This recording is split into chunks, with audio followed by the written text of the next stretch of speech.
پاکستان اور دنیا بھر میں لاکھوں دیکھنے اور سننے والوں کو ارشد شریف کا سلام۔ ناظرین، آج ایک بی بی سی کے ساتھ ہارڈ ٹاک میں انٹرویو ہوا سابق اشتہاری اور مفرور وزیر خزانہ جناب اسحاق ڈار صاحب کو، اور جب میں اشتہاری اور مفرور کہہ رہا ہوں تو یہ عدالتوں نے انہیں ڈکلیئر کیا ہوا ہے، اور آج انٹرنیشنلی بھی یہ ورڈ گیا کہ وہ ایک وانٹڈ شخص ہے جو کہ مطلوب ہیں پاکستان میں لا انفورسمنٹ ایجنسیز کو، اور انٹرنیشنلی یہ والا انٹرویو گیا اور وہاں پہ پتہ لگا کہ پاکستان کا سابق وزیر خزانہ وانٹڈ ہے اور لنڈن میں چھپ کے بیٹھا ہوا ہے، اور وہاں سے حکومت گرانے کی جو کوششیں ہو رہی ہیں اس حوالے سے بھی سوال جواب ہوا، اور پراپرٹی انہوں نے بتایا کہ صرف ایک گھر ان کا ہے، تو اس حوالے سے پروگرام میں آپ سے تفصیلات شیئر کریں گے۔ ساتھ ساتھ ناظرین، نیشنل اکاؤنٹیبلٹی بیورو اس نے چند نوٹسز ایشو کیے ہیں، ایک مولانا فضل الرحمان صاحب کے جو قریبی رفقۂ کار ہیں ان کو بھی نوٹسز جاری ہو گئے، اور تفتیش اس حوالے سے ہو رہی ہے مولانا فضل الرحمان کے assets beyond known sources of income, یعنی کہ جو اثاثہ جات ہیں اپنی آمدن سے زیادہ بنائے گئے ہیں، اس کی تحقیقات کے لیے مولانا فضل الرحمان کے قریبی ساتھیوں کو نیب نے نوٹس جاری کر دیا ہے۔ ساتھ ساتھ ناظرین، ڈپٹی چیئرمین سینٹ سینیٹر سلیم مانڈوی والا انہوں نے ایک پریس کانفرنس بھی کی تھی، اس میں چیئرمین نیب پہ اور نیب کے ادارے پہ نیب کے ڈی جی کے حوالے سے چند سنگین قسم کے الزامات لگائے تھے، سوالات اٹھائے تھے۔ آج کوشش کریں گے کہ ان سے پروگرام میں جانیں کہ یہ معاملہ سارا کیا ہے، اور اس حوالے سے جو احتساب عدالت نے آرڈر دیا ہے وہ آرڈر اس حوالے سے کیا کہہ رہے ہیں۔ ایک اور ناظرین انٹرنیشنل سٹوری جس کا کہ لنکج پاکستان سے بن رہا ہے، وہ عماد زبیری نامی ایک شخصیت ہیں جو کہ مختلف ممالک کے لیے بظاہر یہ کرتے تھے کہ جی لابنگ کر رہے ہیں۔ پاکستانی سیاستدانوں سے بھی ان کے کچھ تعلقات تھے، اور پاکستان کے سفیر جلیل عباس جیلانی صاحب، ہمارے پاس کچھ ایسا ریکارڈ ہے پاکستان ایمبیسی یو ایس کا جس سے ظاہر ہوتا ہے کہ ان کے ساتھ بھی ملاقاتیں تھیں، پاکستان پیپلز پارٹی کے لوگوں کے ساتھ بھی ان کے روابط تھے، اور اب وہ فراڈ کے چکر میں پکڑے گئے ہیں۔ جو انہوں نے ایک پلی ایگریمنٹ کیا ہے یو ایس ایڈمنسٹریشن کے ساتھ، اس میں تمام جو الزامات ہیں وہ انہوں نے قبول کیے ہیں۔ سوال یہ ہے کہ کیا پاکستان سے بھی ان کو پیسے جا رہے تھے، اور کیا پاکستانی جو اتھارٹیز ہیں وہ بھی اس کی تحقیقات کریں گی، اور یہ اس لیے بھی اہم ہو جاتا ہے کہ جو انٹرنل کورسپونڈنس ہمارے پاس اس وقت کی کونسل جنرل لاس اینجلس کی اور واشنگٹن میں ہماری ایمبیسی اور دفتر خارجہ کی اویلیبل ہے، اس سے یہ بھی پتہ لگ رہا ہے کہ ہمارے ڈیفنس اٹیچی کے بھی ان سے روابط تھے، اور وہ ای میلز کا سلسلہ کیا تھا، کیا وہ بھی اب یو ایس اتھارٹیز کے پاس ہیں، اور اس میں کیا چیزیں تھیں، کیا ہم یہ جاننا چاہیں گے، اور ساتھ ساتھ کیا کوئی فنڈنگ ہماری طرف سے بھی ان کو گئی۔ اور جب ایک چیز ان کورسپونڈنس میں ہمیں نظر آتی ہے کہ 2014 میں جنرل راحیل شریف کا ایک دورہ تھا اور اسے کیا سیبوٹاج کرنے کی کوشش کی گئی، یہ تفصیلات ناظرین پروگرام میں آگے چل کے بات کریں گے۔ لیکن آج جو حسین نواز والا ایک مومنٹ ہوا اسحاق ڈار صاحب کے ساتھ بی بی سی ورلڈ کے انٹرویو میں، گفتگو آغاز وہاں سے کریں۔ میں اپنے مہمان کا آپ سے تعارف کروا دوں، پروگرام کے پہلے سیگمنٹ میں ہمارے ساتھ وزیر اعظم کے مشیر داخلہ اور احتساب بیرسٹر شہزاد اکبر صاحب موجود ہیں۔ بہت شکریہ بیرسٹر صاحب پروگرام میں شرکت کرنے کا۔ لیکن اس سے پہلے کہ ناظرین بیرسٹر صاحب کے پاس جائیں، اسحاق ڈار صاحب نے آج خود کو اپنے آپ پیش کیا، بی بی سی گئے، بڑی خوشی گئے تھے، اور وہاں پہ جو کچھ ان کے ساتھ ہوا لگ یہ رہا تھا کہ شاید اے آر وائی کے اینکر بی بی سی میں آ کے بیٹھ گئے، اور کیونکہ ہمارے پاس تو وہ آنے سے بھی ڈرتے ہیں، چلو بی بی سی تو اٹھ کے چلے گئے۔ اسحاق ڈار صاحب ہمیں یہاں پاکستان میں بھی تھے تو مجھ ناچیز پہ انہوں نے یہاں بھی ڈیفیمیشن کا کیس کرنے کی کوشش کی تھی، پھر ایسے مفرور اور اشتہاری ہوئے بھاگ گئے۔ لنڈن میں بھی انہوں نے وہاں پہ ایک کیس فائل کرنے کی کوشش کی کہ جی دیکھیں ارشد شریف مجھے اشتہاری کہتا ہے، تو اسحاق ڈار صاحب آپ اشتہاری ہیں، آپ کو عدالتوں نے اشتہاری ڈکلیئر کیا ہے، اب تو بی بی سی والوں نے بھی کہہ دیا ان کے خلاف بھی کیس کریں۔ ہمارے پاس تو آپ آئے نہیں، لیکن وہاں جا کے جو عزت افزائی آپ نے کروائی ہے وہ بھی ماشاءاللہ دنیا میں کم ہی لوگوں کو ایسی نصیب ہوتی ہے، اور مراد سعید صاحب نے اس حوالے سے جو ٹویٹ کیا ہے وہ بالکل صحیح ہے کہ عزت افزائی کروانے گئے تھے اور بہت ہی رسوا ہوئے ہیں آپ اس حوالے سے، اور یو آر اے وانٹڈ مین ان پاکستان، آپ پاکستان میں ایک مطلوب شخص ہیں۔ شرم نہیں آئی آپ کو؟ بی بی سی والے آپ کو یہ کہہ رہے ہیں کہ آپ پاکستان میں مطلوب شخص ہیں۔ سنیے ناظرین کہ پاکستان کا سابق وزیر خزانہ انٹرنیشنلی اپنی بےزتی کروا رہا ہے، یو آر اے وانٹڈ مین ان پاکستان۔ آئیے دیکھیں۔ You are a wanted man in Pakistan. Are you here in London to escape the judicial process? Well, not really.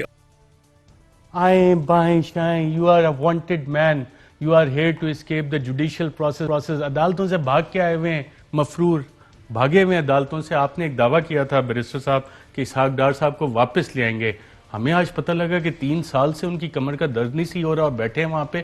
کیا معاملہ تھا؟ کہیں ازائلم لے لیا انہوں نے؟ کیوں نہیں لا سک رہے؟ دیکھیں 2 چیزیں. ایک تو یہ ہے کہ اسحاق ڈار صاحب کے مطابق برطانیہ میں بھی نواز شریف کی حکومت تھی کہ کوئی اس قابل اسپتال نہیں بن سکا جو ان کی کمر کی درد کا علاج کر سکے. دوسرا آج انہوں نے وہ والا مریم مومنٹ بھی تھا کہ جس کے اندر آپ نے کہا نا حسین مریم بھی ہے کہ خود ان کی کہیں پراپرٹی نہیں ہے ماں سوائے لاہور کی ایک پراپرٹی کے. اور تیسرا یہ جو اسائلم والی بات کی، بالکل میری جو اطلاعات ہیں اس کے مطابق انہوں نے اسائلم فائل کیا ہوا ہے. اور اسائلم فائل کرنے کا مقصد بھی جو تھا وہ جو ایکسٹریڈیشن کی ریکویسٹ جس کے اوپر ہمارا برطانیہ کے ساتھ MOU بھی ہو چکا ہے اس کو رکوانا ہے تاکہ وہ پروسیس رک جائے. اس میں پھر کووڈ آنے کی وجہ سے بھی بہت زیادہ تعطل پیدا ہوا تو اسی چیز کا وہ سہارا لے رہے ہیں. اب یہ دیکھیے تو اسی لیے وہ ہیومن رائٹس کی وائلیشنز کا بھی کیس بنا رہے تھے پاکستان کے خلاف. میں اس بات پہ یہ دیکھیے تو یہ بیسک گراؤنڈ وہ لیتے ہیں ہمیشہ. میں اس بات پہ حیران ہو رہا تھا کہ اس نے بندے نے بیٹھ کے BBC کے انٹرویو پہ یہ کہہ رہا ہے کہ نیب کی حراست میں بہت سارے لوگوں کی ہلاکتیں ہو چکی ہیں. وہ میرے لیے ایک بڑا عجیب و غریب مومنٹ تھا کہ یہ کس ہلاکتوں کی بات کر رہے ہیں. آج کل تو پولیس کی کسٹڈی میں نہیں ہو رہی، یہ نیب کے اوپر کہہ رہے ہیں. اینڈ ہی تھنکس کہ وہ جو وہاں بیٹھے ہوئے ہیں BBC والے ان کو کچھ پتہ نہیں ہے پاکستان کیا. انہوں نے خود ان کو الیکشن کا بھی دکھا دیا کہ جو الیکشن ہوئے اس پہ انڈیپینڈنٹ جو مبصرین اچھا آپ کو بھی لگا کہ ایئر وائی کے اینکر بیٹھے ہیں یا اس سے بھی کچھ زیادہ؟ کلر سکیم سے تو مجھے لگا تھا کیونکہ ARY colour scheme BBC جیسا ہے تو، لیکن وہ جب ان کے سوال جواب دیکھ کے مجھے لگا کہ اس میں کہ ارشد شریف کی روح تو نہیں چلی گئی. اچھا برسر صاحب ایک اور کام بھی کیا اسحاق ڈار صاحب نے نواز شریف صاحب اور ان کے خاندان کے ساتھ، وہ بھی بڑا کلاسک کام ہے ناظرین. اور جوال ہوا کہ پاناما پیپرز میں شریف خاندان کا نام ہے اور پاناما پیپر سے بہت ساری چیزیں پتہ لگی تو اسحاق ڈار صاحب نے فوراً اپنے آپ کو پیچھے کھینچا کہ نہیں یہ تو بہت بری چیز ہے اور میں اس میں نہیں ہوں. آج شریف خاندان کا نام بالکل اس میں. سوال سنیے گا. اور پھر اسحاق ڈار صاحب نے شریف خاندان کو انٹرنیشنلی جس طرح سے جیسے کاشف نے کہا تھا throwing them under the bus کیسے کیا، آئیے دیکھتے ہیں. We learned an awful lot from those Panama Papers published in 2016 about monies being stashed away in foreign bank accounts, and it involved some very top-level Pakistanis. And there was reason to believe that not just Nawaz Sharif's family was involved, but your family too. No, there isn't any mention of my family. No, there isn't any mention of my family. نہیں میرے خاندان کا ذکر نہیں ہے، شریف خاندان کا ذکر ہے. اس کا کیا کہنا کیا چاہ رہے ہیں کہ شریف خاندان نے کرپشن کی ہے، میں نے نہیں کی ہے؟ یہ حدیبیہ میں جو انہوں نے اپنا ایک اقبالی بیان دیا تھا جو 164 کا اسٹیٹمنٹ، یہ اس کا ریپیٹ کر دیا. اس وقت بھی انہوں نے یہی کہا تھا نا، جو حدیبیہ پیپر ملز کے کیس کے اندر 164 کا بیان ایک جج کے سامنے انہوں نے ریکارڈ کروایا تھا کہ جناب یہ جتنے اس کے اندر پیسے ہیں ان کا میرا ان سے کوئی تعلق نہیں ہے قاضی فیملی سے. یہ اصل میں شریف فیملی کے لیے منی لانڈرنگ ہو رہی تھی. آج وہ BBC کے پروگرام پہ بیٹھ کے کہہ دیا کہ نو ناٹ مائی فیملی، وہ والی فیملی. تو وہ یہ تو ان کے اکاؤنٹنٹ بھی ہیں تو ان سے اچھا کون جان سکتا ہے کہ وہ فیملی تھی. لیکن انہوں نے، میں آپ کو بتاؤں ارشد، کہ ان کے جو دبئی کے ایسٹس ہیں اس میں تو وہی ہے کہ اس فیملی کے ساتھ ساتھ انہوں نے اپنے بھی بہت زیادہ ہاتھ رنگے ہوئے ہیں. تو دبئی کے ایسٹس کی ڈیٹیلز آئی ہیں کچھ؟ دیکھیے دبئی کے ایسٹس کی تو جو پورے نیب کا ان کے اوپر ایسٹس کا ریفرنس ہے جو JIT کی رپورٹ کے بعد بنا، اس کے اندر اس کی تفصیلات تو موجود ہیں. اب اس میں کچھ IMLAs ہیں جو اویٹڈ ہیں، وہ دبئی سے ابھی تک نہیں آ رہی ہی. اس کی وہ نیب اس پہ بہتر بتا سکتا ہے کہ کافی وہ پرسو بھی کر رہے ہیں لیکن کچھ ڈیٹیلز نہیں آ رہی. لیکن جو ایسٹس کی ڈیٹیل ہیں as far as the properties are concerned, وہ تو نیب کے ریفرنس کا حصہ ہے، وہ تو اوپن کورٹ ڈاکومنٹ ہے. لیکن وہ تو کہتے ہیں میرا صرف ایک ہی گھر ہے اور وہ بھی حکومت نے قبضے میں لیا ہوا ہے. یہ ایک گھر اور ایک ہی جائیداد پوری دنیا میں اسحاق ڈار صاحب کی. ناظرین الحمدللہ ہمارے بالکل یہ ہمارے فلیٹس ہیں، الحمدللہ صرف پوری دنیا میں اسحاق ڈار کی بھی ایک ہی پراپرٹی ہے. خود ہی سنیے ناظرین. How many properties do you and your family own? It's all declared in my tax return. How many properties do you and your family own? One. My sole residence. You and your family own Yes, one property. my sole residence. So all of these stories in the Pakistani press about multiple properties owned by your family inside Pakistan, property interests overseas, including in Dubai, wherever, and we're sitting in London. We're sitting in London. You own nothing in London? No. Your family, not just you, your family. No, not at all. Own nothing? No, because And you Dubai? see, the government. Dubai? My sons have just one villa, which is owned by them. They're in business for the last 17 years. So when I asked you how many properties you and your family own, and you said one, that wasn't strictly true. No, it is strictly true because they're adult, they're married, they're 17 years, they're in business. جی ناظرین، اس میں آپ نے دیکھا کہ ہوا کیا اسحاق ڈار صاحب کے ساتھ. انہوں نے سوال ہوا کہ کتنی پراپرٹیز ہیں، انہوں نے کہا صرف ایک. اور پھر جب اینکر نے پوچھا کہ لندن اور دبئی، نے کہا لندن نہیں دبئی میں، نے کہا بچے ہیں میرے، ایڈلٹس ہیں اور ان کی دبئی میں پراپرٹی ہے. تو اینکر نے منہ پہ ان کے کہا، اور یہ اسحاق ڈار صاحب کے صاحبزادے بھی ٹویٹ کر رہے تھے کہ پوری دنیا میں یہ دیکھا جائے گا، پوری دنیا میں یہ دیکھا جائے گا کہ اینکر نے اسحاق ڈار کے منہ پہ بیٹھ کے کہا کہ آپ نے سچ نہیں بولا اس حوالے سے جب میں نے پہلی دفعہ سوال کیا تھا. کیا کیا کارنامے کرتے ہیں. کتنی پراپرٹیز ہیں آپ کے خیال میں اسحاق ڈار صاحب کے صاحبزادوں کی دبئی میں؟ کوئی لسٹ ہے یا انفارمیشن ہے آپ کے پاس؟ بالکل، وہ جیسا میں نے کہا ہے کہ وہ پوری لسٹ نیب کے ریفرنس کا حصہ ہے، اور وہ ایک پراپرٹیز نہیں ہے، باقاعدہ وہ ولا کی بات کر رہے ہیں. وہاں تو بلڈنگز ہیں، اور آپ کبھی دبئی میں جائیں تو آپ کو ٹیکسی ڈرائیور خود بتاتے ہیں کہ یہ ڈار صاحب کی ہے، یہ ڈار صاحب کی ہے. وہ ساری پراپرٹیز ہے. جو یہ لاہور والی پراپرٹی کا کہہ رہے ہیں نا، ایک پراپرٹی ہے، اس کا بھی بڑا انٹرسٹنگ قصہ ہے. ان کی جو پراپرٹی لاہور والا گھر ہے وہ بھاگ کے سرکار ضبط ہو گیا کیونکہ یہ پروکلیمڈ افینڈر ہیں. جب 3 سال سے آئے نہیں تو وہ پنجاب گورنمنٹ کو دے دیا گیا. پنجاب گورنمنٹ میں اس گھر کے اندر بڑا والی شان گھر ہے تو ایک پناہ گاہ بنا دی. جب پناہ گاہ اس کے اندر بنا دی تو اسحاق ڈار صاحب خود تو پروکلیمڈ افینڈر ہیں، لیکن ان کی زوجہ جو ہیں، ان کی اہلیہ ہے، وہ عدالت میں گئی اور انہوں نے کہا کہ جی یہ مجھے انہوں نے زبانی تحفہ دے دیا تھا. تو وہ اکاؤنٹیبلٹی کورٹ وغیرہ نے سب اس کو انہوں نے انکار کر دیا. تو اس کے بعد پنجاب گورنمنٹ نے اس کو پناہ گاہ بنا دیا. پھر وہ جا کے ایک اسٹے آرڈر لے کے آ گئے کہ نہیں جی وہ جو زبانی تحفہ ہے وہ قبول کیا جاتا ہے. تو ایک لٹیگیشن پیدا کرنے کی کوشش کی گئی. گفٹ ہے وہ تو رجسٹر نہیں کرنا پڑتا، گفٹ رجسٹرڈ ہوتا ہے، لیگل کاروائی کرنا پڑتا ہے. انہوں نے کہا بس انہوں نے مجھے زبانی کان میں کہا ہوا تھا. تو بیسیکلی ادھر بی بی سی کے انٹرویو میں کہہ رہے ہیں میری پراپرٹی ہے، عدالت میں جو بیگم صاحبہ ہیں وہ جا کے کہتی ہیں کہ نہیں وہ میرے نام انہوں نے مجھے گفٹ کر دیا تھا، زبانی گفٹ کر دیا تھا. اب عدالت یہ طے کرنے کے لیے بیٹھی ہوئی ہے کہ وہ زبانی گفٹ جو آپ بیوی کو کرتے ہیں وہ ٹھیک ہوتا ہے کہ نہیں ہوتا ہے. Very interesting. ویسے آپ کی حکومت تو لا نہیں سکی ان کو. اور ناظرین، بی بی سی کے اینکر نے منہ پہ بیٹھ کے ان کو کہا کہ یہاں کس لیے بیٹھے ہو، لندن میں برطانیہ میں کس لیے بیٹھے ہو، جاؤ پاکستان جاؤ، واپس جاؤ پاکستان. اب دوسرے ملک میں بیٹھ کے اس کا شہری آپ کو کہہ رہا ہے پاکستان کے آپ فرسٹ ریٹ سٹیزن، پاکستان کے شہری، اور مفرور ہو کے وہاں بیٹھیں اور وہاں پہ تھرڈ ریٹ سٹیزن بن کے آپ بیٹھیں. جہاز میں مفرور ہوئے تھے. کس پہ؟ وزیر اعظم کے جہاز پہ گئے تھے، آپ کو یاد ہوگا. شاید خاقان جی، شاید خاقان عباسی کسی میٹنگ کے لیے دیا تھا. نہیں وہ میٹنگ یہی تھی، اس کے بعد واپس ہی نہیں آئے. اس کے بعد کب واپس آئیں گے؟ سرکاری پیسے پہ سرکاری جہاز پہ مفرور ہوئے تھے. بالکل. اور یہ کارنامے ناظرین پاکستان سر انجام دیے جاتے ہیں اس طرح کے. یہ بھی ایک بڑا عالی شان قسم کا کارنامہ تھا. اور منہ پہ بیٹھ کے انہوں نے کہا ایتھے کی لین آئے ہو، کیری گاجرا خان بیٹھے ہوئے تھے، جاؤ پاکستان جاؤ، مرو جا کے پاکستان. کی کیا ہے بی بی سی دے اینکر نے کیا کہا، دیکھتے ہیں ناظرین. If all of this is so clear cut, you only own one property in the entire world, your tax records have been kept and given to the authorities over the last 20 years, if everything is so crystal clear, why do you not go to Pakistan and make this case in a court of law? Well, the court of law, my lawyers were there. I'm here for medical treatment. I have a cervical issue. You've been here for what, best part of 3 years on this medical issue? Almost, yes, I am. Are you still really suffering? Yes, I am. And you couldn't possibly get back to Pakistan? Well, let's see what's happening in Pakistan.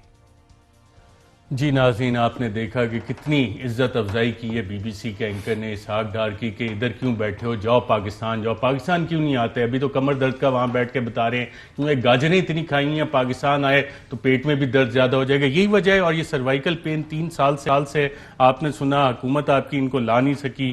اب be B سی والے بھی ان کو کہہ رہے ہیں کہ جاؤ پاکستان جاؤ. کیوں نہیں آ رہے پاکستان؟ تو یہ پاکستان نہ آنے کی وجہ تو بالکل سمپل سی ہے کہ ان کے ساتھ بھی وہی ہونا ہے جو ان کے آقاؤں کے ساتھ ہوا. ان کے کیسز چلے، اس میں ان کی کنوکشن ہوگی. ان کی بھی وہی والا معاملہ ہے. ان کا تو دوسرا ایک معاملہ یہ ہے کہ مجھے لگتا ہے کہ ان کے نہ آنے کے پیچھے بھی نواز شریف صاحب کا ہاتھ ہے. بیکاز اسحاق ڈار ریکارڈ پہ جب بھی پکڑے گئے ہیں سب سے پہلے انہوں نے وہ بادام معاف گواہ بن جاتے ہیں. تو ان کے نہ آنے مجھے لگتا ہے شاید ڈار صاحب آنا چاہتے ہوں، لیکن ان کو نہ آنے دینے کے لیے وہاں پہ جو میاں صاحب اور ان کے وہ 2 جو صاحبزادے ہیں وہ اس میں ہوں گے کہ ان کو باندھ کے رکھا ہے کہ واپس نہیں جانے دے رہے. لیکن اگر واپس آتے ہیں تو یہ تمام معاملات ان کے کھلیں گے جو ابھی تک پینڈنگ ہیں. تو اس کے اندر سے ان کا بچنا بہت مشکل ہے. رائٹ. اور ناظرین، جو عمران خان صاحب کی حکومت کے خلاف لندن میں بیٹھ کے کر رہے ہیں، جب آپ پورا انٹرویو سنیں تو وہ بھی کس طریقے سے بے نقاب وہاں پہ ہوئے ہیں اور جو مینڈیٹ کی بات کی گئی اور اس کا جواب کیا دیا اسحاق ڈار نے، آئیے دیکھتے ہیں. The truth is, Imran Khan has a democratic mandate. He's been in power for 2 years, and you are now saying to the Pakistani people he must be removed from office. Mr. Sarkar, this election has been stolen. It was a rigged election. There was a pre-poll rigging. electables from our party were, were pushed to his party using the NAB. During the day, the results transmission system was choked. اور ناظرین اسی پہ پھر منافقت کا الزام بھی لگایا بی بی سی کے اینکر نے، سامنے منہ پہ بٹھا کے کہا کہ آپ کی باتوں سے، آپ جو بات کہہ رہے ہیں اس سے منافقت جھلک رہی ہے، آپ منافقانہ بات کریں. خود ہی دیکھیں ناظرین کہ یہ کیسے اپنی عزت کرواتے ہیں بی بی سی کے ہاتھوں. You're now alleging that this is entirely unacceptable when your erstwhile boss and your very close ally Nawaz Sharif was working hand in glove with Pakistan's military dictator General Zia for many years. And suddenly he's decided that the military and the way they interfere in politics in Pakistan is entirely unacceptable. What kind of hypocrisy is that? No, I disbelieve this analysis. Frankly speaking, I disagree with you. Well, what bit of what I've just said is maybe wrong? Evolution process. جی ناظرین، آپ نے دیکھا کہ منافقت بھی کس طرح سے ایکسپوز ہوئی. وہاں بیٹھ کے یہ کوئی لنڈن پلان بنا رہے ہیں. مجھے تو یہ جو انہوں نے لفظ بولا ہے ایوولوشن پرابلم، ایوولوشن پروسیس، تو مجھے تو یہ انہوں نے یہ اپنے لیڈر کو انہوں نے کیا بنا دی ہے؟ ڈارونس تھیوری آف ایوولوشن، باندر بنا دی انہوں نے نواز شریف کو. آپ ڈارون کا ذکر کر رہے ہیں. ڈارون کا نا کہ ایوولوشن پروسیس ہے کہ وہ باندر سے انسان بن رہا ہے. مطلب اس سے بڑا کیا؟ یہ غیر پارلیمانی الفاظ نہ استعمال نہیں، یہ غیر پارلیمانی نہیں. تو دیکھیں، میں تو اعتراض بندر کو ہونا چاہیے ویسے، لیکن آپ ڈارون کی تھیوری کہہ سکتے ہیں، آپ بندر کیوں کہہ رہے ہیں؟ نہیں دیکھیں، بندر میں اس لیے کہہ رہا ہوں کہ کیا ڈارون کی تھیوری میں بندر کا کیا ذکر ہے؟ ایوولوشن کا کیا تعلق ہے؟ ایوولوشن کیا ہے کہ انسان پہلے بندر ہوتا تھا. وہ کہتے ہیں اگر آپ نے وہ کیا کہہ رہا ہے، اینکر ان سے یہ کہہ رہا ہے کہ آپ یہ کہہ رہے ہیں آل آف سڈن کہ فوج بہت بری ہے، جبکہ آپ کا اپنا لیڈر جس کے پیچھے آپ چل رہے ہیں وہ جنرل ضیاء الحق کی گود میں پیدا ہوا اور وہاں سے اس کا سیاست کے اندر انٹری ہوئی، سیاست میں آغاز ہوا اور ساری سیاست اس نے وہ کی. آج آپ یہ فرما رہے ہیں تو کیا یہ دوگلا پن نہیں ہے، منافقت نہیں ہے؟ تو اس نے کہا یہ ایوولوشن پروسیس ہے. اب ایوولوشن پروسیس کیا ہے کہ ڈارون نے کہا تھا کہ پہلے وہ ایک بندر ہوتا تھا، بندر سے وہ پھر آہستہ آہستہ چلتے آپ کہہ رہے ہیں کہ بی بی سی نے بیٹھے بیٹھے اسحاق ڈار صاحب نے جو بات کی اس میں سارا کچھ باندر بنا دیا؟ نہیں، بالکل بنا دیا. کیونکہ دیکھیے آپ ایوولوشن کا یہ مطلب نکالے آپ، یہ انہوں نے اس کی جو منافقانہ بات ہے اس کو انہوں نے ہائی لائٹ کر دیا. اور یہ بات کوئی میں تو نہیں کہہ رہا یا کوئی اور پاکستانی ٹی وی چینل تو نہیں کہہ رہا جو ان کو پسند ہی نہیں ہے. انہوں نے تو بی بی سی کا چوز کیا نا. لیکن بی بی سی والوں نے بھی ریسرچ کی ہوگی. اس نے انٹرویو سے پہلے اس کو اسحاق ڈار ساتھ تو نہیں پڑھتا تھا، اس نے ریسرچ کی ہوگی. ریسرچ کرنے کے بعد اس میں سے نتیجہ یہی نکلا کہ آج جو یہ فرما رہے ہیں ان کے قول و فعل میں بہت زیادہ تضاد ہے. آج بھی یہ سیلف انٹرسٹ کے لیے ایک چیز کو ٹارگٹ کر رہے ہیں جبکہ دے ڈونٹ مین دس. ان کی کریڈینشلز، ان کی جو زبان سے چیزیں نکل رہی ہیں اس کا کریڈینشل اس کا ساتھ نہیں دیتے، کیونکہ ان کے اپنے کریڈینشلز یہ ہیں کہ وہ انہوں نے خود دیکھیے وہ جس چیز کو کوشچن کر رہے ہیں، عمران خان کی سیاست کو کوشچن کر رہے ہیں، ان کی قیادت کو کوشچن کر رہے ہیں. اور عمران خان کی جو سیاست ہے وہ صحیح معنوں میں سیاسی جد و جہد کا نتیجہ ہے، جبکہ جو اس کے اوپر اعتراض کر رہے ہیں خود ان کے پیچھے کوئی جد و جہد نہیں ہے. تھوڑا سا پیسہ تھا اور ماشاء اللہ حکومت کا آشرواد تھا. تو ان کے چہرے سے، ان کے منہ سے یہ بات نکلنا جو ہے ایک منافقانہ بات ہے، اور اس چیز کو اس نے بہت اچھا ہائی لائٹ کر دیا. بالکل. اب ناظرین تھوڑی سی بات کرتے ہیں کچھ اکاؤنٹیبلٹی کی اور چودھری شوگر مل، کیونکہ یہاں بھی چودھری شوگر مل میں ایک ذکر آتا ہے چیندرون جرسی کا. آف شور کمپنی بنائی گئی تھی جس میں کہ بینکنگ کا بھی کچھ کردار تھا، اور اسی حکومت کے ایک سٹنگ وزیر کو نیب نے اس حوالے سے نوٹس دے دیے. اگر عدیل راج صاحب یہ نوٹس آپ کو اسکرین پہ دکھا سکیں. میاں محمد سمرو نام لکھا ہوا ہے اس پہ، اور ان سے انفارمیشن مانگی گئی ہے کہ جناب یہ جو مینجمنٹ تھی چودھری شوگر مل کی اس کے حوالے سے ایک انویسٹیگیشن ہو رہی ہے.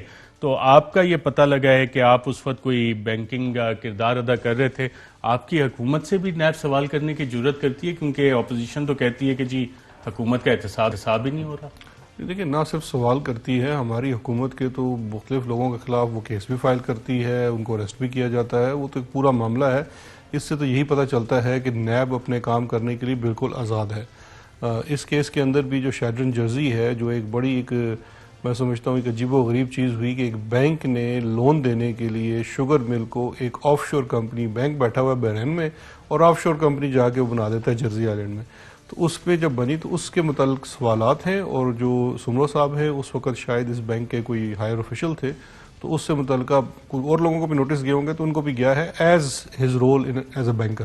اس زمانے میں. اور یہ پیسہ تو پاکستان آیا ہی نہیں تھا, اور جو شوگر مل ہے وہ یہیں سے پیسے سے خریدی گئی اور شو اس طرح سے کیا گیا تھا. جی بالکل, یہ بڑی ایک حیرت انگیز بات ہے, کیونکہ یہ اس کے اندر جب یہ مل لگائی گئی, یہ جو لون لیا گیا اس لیے لیا گیا کہ مشینری امپورٹ کی جائے گی, اور پھر جب لون مل گیا, اپروو ہو گیا لون, تو اس کے بعد انہوں نے دوبارہ اسٹیٹ بینک کو, ایک خود وزیر اعظم تھے, اسٹیٹ بینک کو ایک اپلیکیشن دی کہ اب ہم نے جو مشین تھی یہاں سے جوڑ توڑ کے شوگر انڈسٹری کی مشین بنا لی ہے, تو آپ ہماری جو فیسلٹی ہے لون فیسلٹی اس کو کنورٹ کر دیں. ہم نے اس کو مشین ہی, کیونکہ یہ پہلے ایل سی کھلنی تھی اس کا مشین آنا تھا, تو یہ بالکل اس کو اپوزٹ ہو گیا. اصل میں ہوا یہ کہ ان کو ایک کریڈٹ لائن مل گئی کہ اس کے بعد اس لون ری پیمنٹ کے لیے 6 سالوں کے اندر وہ پیسے باہر بھجوائے جاتے ہیں. اور اس وقت میاں محمد سمرو صاحب نے فیسیلیٹیٹ کیا شریف خاندان کو چندن جرسی کے ان معاملات میں. یہ تو نیب بہتر بتا سکتی ہے, کیونکہ لیکن میرا جہاں تک انفارمیشن ہے کہ اس وقت جو فیصل بینک کا کوئی پاکستان کے اندر تو آپریشن بڑا نہیں تھا, اس لیے بحرین سے ان کا لون ہوا, تو یہ ہی was one of the office holders اس کے اندر. تو یہ تو وہ تفتیش میں پتہ چلے گا کہ کس کا کیا کردار تھا. اور اس کا جو ڈرافٹ ایگریمنٹ تھا وہ بھی اسحاق ڈار صاحب نے ویٹ کیا تھا, وہ ایویڈنس بھی مل گئے ایف آئی اے کو جب شوگر ملز کا فورنزک انالیسز ہو رہا تھا. جی کچھ ایسی اطلاعات ہیں کہ اس وقت, کیونکہ دیکھیے جو شریف فیملی کے لیے جو پرسنل فائنینشیل سروسز ہیں, ڈار صاحب کی جو انٹری ہے پالیٹکس کے اندر وہ ایک ذاتی ملازم کے طور پہ ہوئی تھی شریف گروپ اور اتفاق فاؤنڈری کی طرف سے. تو ان کے یہ اکاؤنٹس مینیجر ہوتے تھے, تو وہاں سے ہی انہوں نے وہ سروسز پیش کر کے اس ملک کے وہ فائنانس منسٹر بن گئے. یہ بھی ویسے ایک حیرت انگیز بات ہے. تو اسی طرح سے جو قاضی فیملی کی ساری منی لانڈرنگ ہوئی تھی وہ بھی انہوں نے کی تھی, اور اس کیس کے اندر بھی ڈار صاحب ہی نظر آتے ہیں کہ کس طرح سے کہ آل آف سڈن ایک اسپیشل پرپز وہیکل انکارپوریٹ کی گئی اور اس سے لون دکھایا گیا, اور پھر کس طرح سے, کیونکہ جو یہ کیس ہے وہ کرکس یہ ہے کہ جب نواز شریف وزیر اعظم تھے اور ان کے خاندان نے, جس میں Nawaz Sharif major share holder ہیں, یہ فیکٹری لگائی, تو پورے خاندان کے کل ملا کے اثاثے ایسے نہیں تھے کہ یہ فیکٹری لگائی جا سکتی تھی, اور اس کے لیے جو بھی پیپر ورک تیار کیا گیا وہ فیک اور فکٹیشیس نظر آتا ہے. اس کی وجہ یہ ہے کہ نہ ہی شیڈرن جرسی کی جو لون فیسلٹی ہے وہ پروو ہوتی ہے, یہ پاناما پیپرز کے اندر بھی ریفلیکٹ کرتی ہے, اسٹار پروگرام ہے ورلڈ بینک کا اس کے اندر بھی فیچر کرتی ہے, جس کو سسپیکٹڈ منی لانڈرنگ کا ایک وہیکل کہا گیا ہے. اور اس کے بعد کچھ فارنرز کے نام کے اوپر دکھایا گیا کہ انہوں نے انویسٹمنٹ کی ہے, اور ان کے نام پہ شیئرز دکھائے گئے کچھ عرصے کے لیے, جبکہ ان میں سے ایک میجر جو شیئر ہولڈر تھا ناصر لوتا, وہ انکار کر چکے ہیں کہ میرے تو علم میں بھی نہیں ہے کہ میرے نام کے اندر کوئی شیئرز بھی تھی. اور ان کی بات کو تقویت یہاں سے ملتی ہے کہ کسی بھی شیئر ہولڈر کو چودھری شوگر مل نے کبھی بھی, یہ جو جتنے بھی فارنرز دکھائے گئے جس میں وہ سویدی ہے ابو ظبی کے, ایک یہ ناصر لوتا ہے, ان کو بھی سوالات بھیجے گئے ہیں, کسی کو 1 ٹکا ڈیویڈنڈ نہیں دیا گیا. یہ عجیب بات ہے کہ آپ ملینز آف ڈالرز انویسٹ کر رہے ہیں, آپ کو 1 ٹکا اس کے اندر سے کچھ پروفٹ نہیں ہوتا, اور پھر ایک دن آپ بڑے بیٹھے ہوئے آپ اطمینان قلب سے اپنے سارے شیئر اٹھا کے مریم نواز کے نام شفٹ کر دیتے ہیں وداؤٹ اینی کنسیڈریشن. ناظرین, بیرسٹر شہزاد صاحب ہمارے ساتھ موجود ہیں. آپ کو ایک انٹرنیشنل سکینڈل جس کے شاید پاکستان میں بھی ہیں, لیکن پاکستان میں آپ کو پتہ ہے تحقیقات نہیں ہوتی, لیکن یونائٹڈ اسٹیٹس کی جو ڈسٹرکٹ آف کیلیفورنیا وہاں پہ عدالت میں عماد زبیری صاحب کا ایک تو ایگریمنٹ ہو گیا, انہوں نے مان لیا ہے کہ یہ جرائم انہوں نے کیے. جو جرائم کی لسٹ ہے وہ میں آپ کے ساتھ شیئر کرتا ہوں, اور پھر پاکستان میں یہ کیا کارروائیاں کر رہے تھے وہ بھی آپ کو بتاتے. تو اس حوالے سے ناظرین, جو عماد زبیری ہیں ان پر امریکی پالیسی پر اثر انداز ہونے کا الزام ہے. امریکی عدالت کے دستاویزات کے مطابق ملزم عماد زبیری غیر ملکیوں کو اور غیر ملکی نمائندگان کو بتاتا تھا کہ وہ امریکہ کی خارجہ پالیسی میں تبدیلی لا سکتے ہیں. عماد زبیری نے اپنی کمپنی ایونیو وینچرز میں ان غیر ملکیوں سے سرمایہ کاری کروائی. چند ایک نے رقوم براہ راست زبیری کو منتقل کی, اور دیگر نے زبیری کو مختلف امریکی سیاستدانوں کی سیاسی مہم میں فنڈ کے طور پر لگانے کے لیے رقوم منتقل کی. ستمبر 2011 سے فروری 2017 تک عماد زبیری نے $30 لاکھ مختلف امریکی سیاستدانوں کی مہم میں لگائے. اس سیاسی فنڈ کے ذریعے عماد زبیری نے اعلیٰ امریکی اہلکاروں سینیٹرز تک رسائی حاصل کی اور پھر اثر و رسوخ کو استعمال کیا. امریکی اداروں کی جانب سے عماد زبیری کی حاصل شدہ ای میل سے معلوم ہوتا ہے کہ یہ صاحب پاکستان کے حوالے سے بھی کام کرتے رہے ہیں, اور 2014 میں عماد زبیری نے اپنے زیر اثر مختلف کانگریس کے ارکان سے پاکستان میں چلنے والے ایک ہوا سے بجلی بنانے والے منصوبے کے خلاف خطوط لکھوائے. ہوا سے بجلی بنانے والا یہ منصوبہ US overseas private investment corporation کی مالی امداد سے پاکستان میں لگایا جا رہا تھا. ان خطوط کے ایک ہفتے بعد عماد زبیری اور اس کی بیوی نے $10,000 $400 ٹیکسس کے ٹیڈ پو کی مہم میں فنڈ کے طور پر دیے۔ ٹیڈ پو وہی رکن کانگریس سے جنہوں نے پاکستان میں لگنے والے اس منصوبے کے خلاف خط لکھا تھا اور کہا تھا کہ اس منصوبے کو فوری فریز کر دیا جائے۔ ٹیڈ پو کا اب یہ کہنا ہے کہ اس کا یہ فرض تھا کہ وہ عماد زبیری کے اس منصوبے میں کرپشن کے دعوے کی تحقیقات کرتا۔ عماد زبیری کی ای میل اور دیگر دستاویزات سے یہ ظاہر ہوتا ہے کہ اس کے کام میں ایک اہم حصہ یہ تھا کہ وہ کانگریس کے اراکین سے غیر ملکی سربراہان اور افسران کے لیے امریکی دوروں کے لیے خطوط حاصل کرتا تھا۔ دوران تفتیش یہ انکشاف بھی سامنے آیا کہ 2013 کے بعد عماد زبیری سابق صدر آصف زرداری کے لیے بھی امریکہ کے دورے کے لیے ایسے خطوط کانگریس ارکان سے حاصل کرتا تھا اور سابق صدر آصف زرداری ان دوروں کے ذریعے پاکستان میں اپنی ساکھ کی دھاک بٹھاتے تھے۔ اسی عماد زبیری کے بارے میں لاس اینجلس کی کونسل جنرل نے 11 مئی 2015 کو امریکی فارن مشن کے دفتر کو بھی خط لکھا تھا۔ خط میں ثبوتوں کے ساتھ یہ بھی بتایا تھا کہ عماد زبیری نام کا امریکی پاکستانی کونسل جنرل کو بلیک میل کرنے کی کوشش کر رہا ہے۔ خط میں بتایا گیا کہ کس طرح عماد زبیری کونسل جنرل کو پاکستان فوج سے اپنی کمپنی کے لیے بزنس ڈیل حاصل کرنے کا کہہ چکا ہے۔ خط میں لکھا گیا کہ عماد زبیری نے دھمکی دی کہ اگر فوج سے اس کی کمپنی کو کوئی ڈیل نہ لے کر دی گئی تو وہ اپنے تعلقات کے ذریعے مشن کے سربراہ کو نقصان پہنچا سکتا ہے۔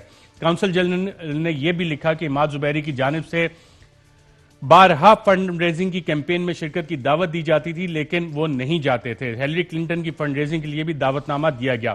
اسی طرح 12 جون 2015 کو ایک خط کے ذریعے 2 اشخاص عماد زبیری اور محمد آصف کو بلیک لسٹ کر دیا گیا۔ عماد زبیری کے بارے میں خط میں کہا گیا ہے کہ وہ اسرائیلی لابی کے لیے بھی کام کرتا ہے اور بلیک میلر ہے جس نے پاکستانی کونسل جنرل کے خلاف مہم چلائی اور بلیک میل بھی کیا گیا۔ خط میں یہ بھی کہا گیا کہ عماد زبیری نے ہیلری کلنٹن کی مہم کے لیے $250,000 فنڈ ریز کرنے کا کہا۔ خط میں درج ہے کہ عماد زبیری نے 8 اگست 2015 کو پاکستان کے حوالے سے ہونے والی تقریبات خراب کرنے کی دھمکی دی ہے اور یہ بھی کہا ہے کہ پاکستان ملٹری اسسٹنٹ پیکج کی راہ میں بھی دشواری ڈالے گا۔ اسی طرح 4 نومبر 2015 کو کونسل جنرل کے ڈرائیور گل خان کا بیان بھی پاکستان بھیجا گیا جس میں اس نے بتایا کہ اگست کے مہینے میں عماد زبیری اور محمد آصف ان کے گھر آئے اور پاکستان کے لاس اینجلس کے روزانہ کے پروگرامز کی معلومات دینے پر $10,000 کی رشوت کی پیشکش کی۔ وزارت خارجہ کے ذرائع کے مطابق عماد زبیری اس وقت کے پاکستان کے سفیر جلیل جیلانی کے کافی قریب تھا اور اس کو پی پی پی کا لابی کرنے والا بھی سمجھا جاتا تھا۔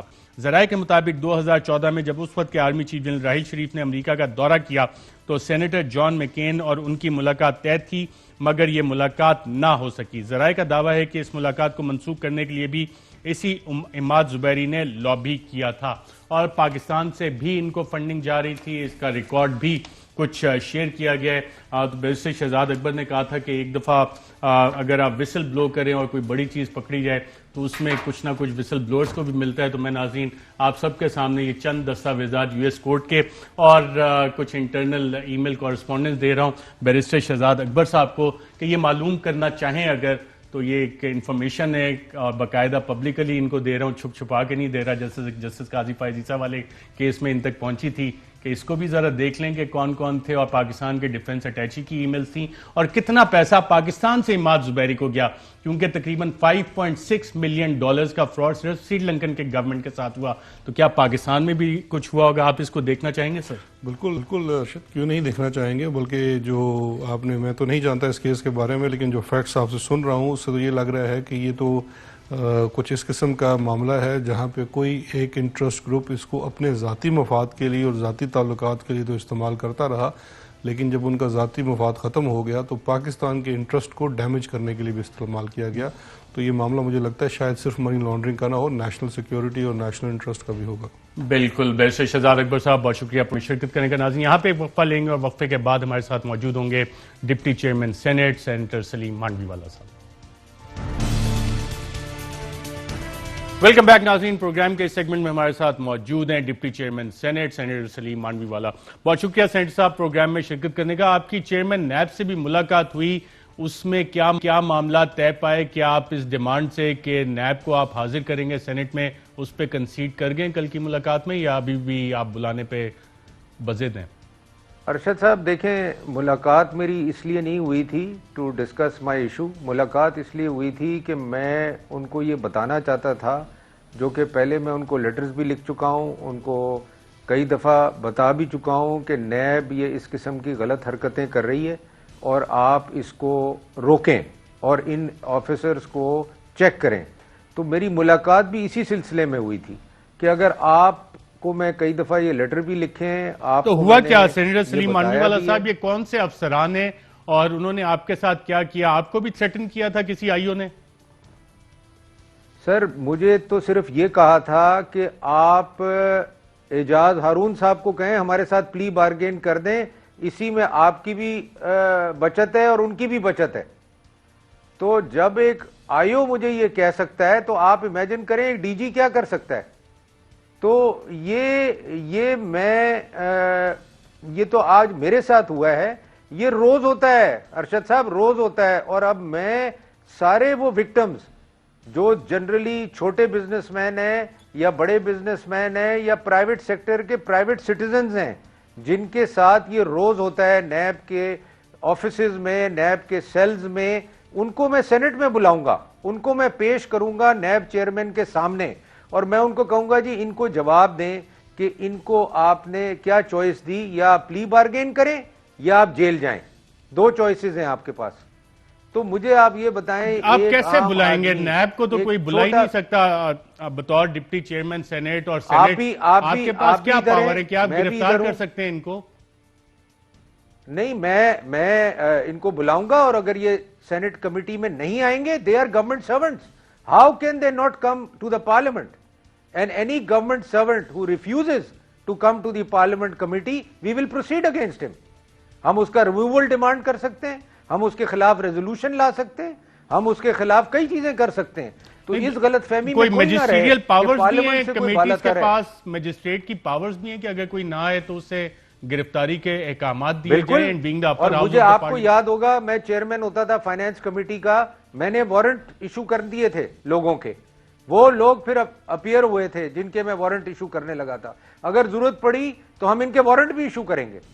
And history will be made because anybody who threatens the parliament and who challenges the authority of the parliament, we will not tolerate that.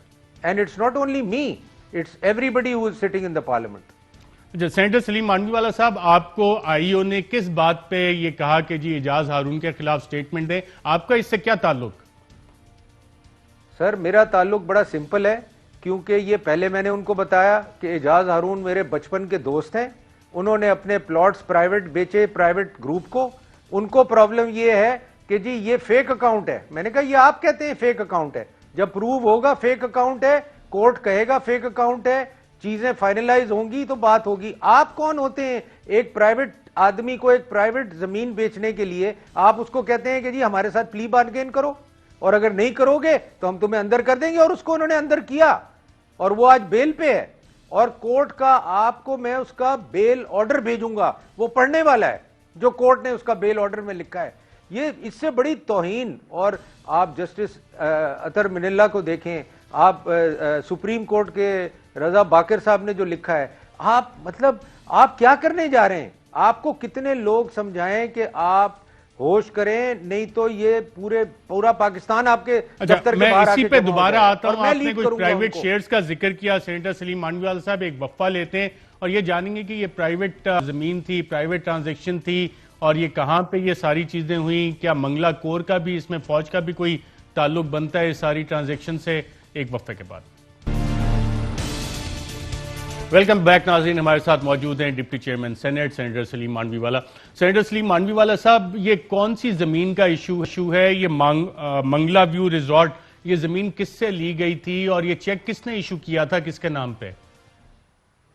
دیکھیں جی میں آپ کو یہ بات بتاؤں، یہ 2015-2014 میں یہ ہماری فیملی نے ایک وینچر کیا منگلا ویو ریزورٹ، جو ایگزسٹنگ ایک وینچر تھا منگلا کور میں، منگلا ڈیم کے اوپر.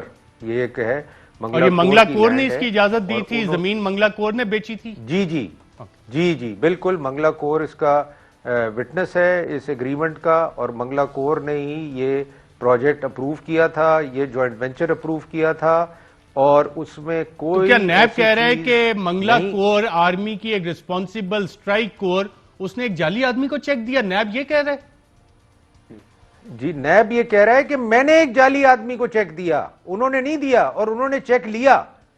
وہ یہ کہہ رہے ہیں کہ میں نے آرمی کے ساتھ منگلا کور کے ساتھ ایک ٹرانزیکشن کی جو میں نے بے نامی کی ایک دوسرے آدمی کے نام پہ، جو کہ ہماری کمپنی کا آدمی ہے. اس کو وہ کہتے ہیں کہ جی میرا جو نامنی تھا، جو ڈائریکٹر تھا، وہ بے نامی تھا.